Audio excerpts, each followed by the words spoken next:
Hello বন্ধুরা, দেখো ভিডিওটা লাস্ট পর্যন্ত। এই যে আমি ড্রাগন ফল কাটছি। আমি বাঁকুড়া গেছিলাম আজকে। বাঁকুড়া থেকে ফেরার পথে বাজারে দেখলাম যে ড্রাগন ফল দেখার পরে মানে আমাকে খুব লোভ লাগলো আর কি ড্রাগন ফলটা নেওয়ার। কিন্তু পয়সা কম ছিল, থাকার কারণে আমি 500 নিলাম। বলে নিয়ে যাই, মা বাবা তো কোথাও যেতে পারে না, তাহলে মা বাবা আমরা সবাই একসাথেই খাবো, ঘরে নিয়ে যাই, ভালো জিনিস খাই। মানে খাইনি ফলটা।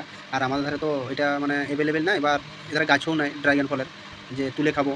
তার জন্য আমি ফলটা কিনে পরে নিয়ে আসছি বাড়ি। আসার পরে এই যে কাটিং করছি। এই যে এটা হচ্ছে চোপা চোপা, মানে যেটাকে ছাল বলি আমরা বাংলাতে। ছালটা ফেলে দিলাম আর ওটা রেখে দিলাম। খাবো, খাওয়ার পরে তোমাদেরকে কীরকম টেস্ট জানাবো। দেখতে তো খুব ভালো লাগছে। আর মা বাবা বলছে এগুলা কী, এগুলা এই ফলটার ভিতরে যে কালো কালো কী জিরে, কালো জিরার মতন দেখাচ্ছে। তো চলো ভিডিওটা দেখো লাস্ট পর্যন্ত। আমিও ওখানে খাইনি বা কোনো খেয়েও দেখিনি আর কি।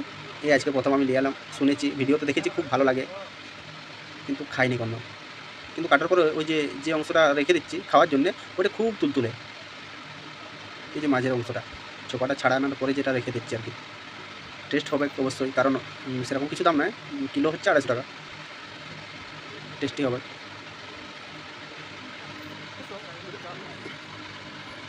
দেখা যাক খাওয়ার পরে তোমাদেরকে আমি বলছি কীরকম লাগছে।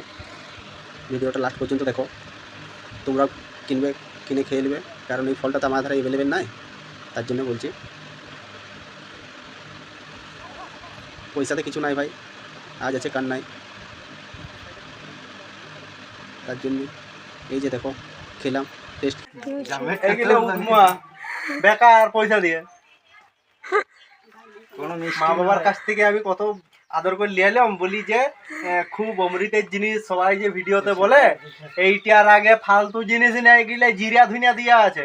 তাই দেখো ভিতরে দেখতে জিরা ধুনিয়া দিয়া আছে, এই জিরা এইগুলো আমাদের হাত এগুলো সরিষা মিশানো আছে, এগুলো কেউ খায় না, বেকার পয়সা দিলে। ঠিক আছে।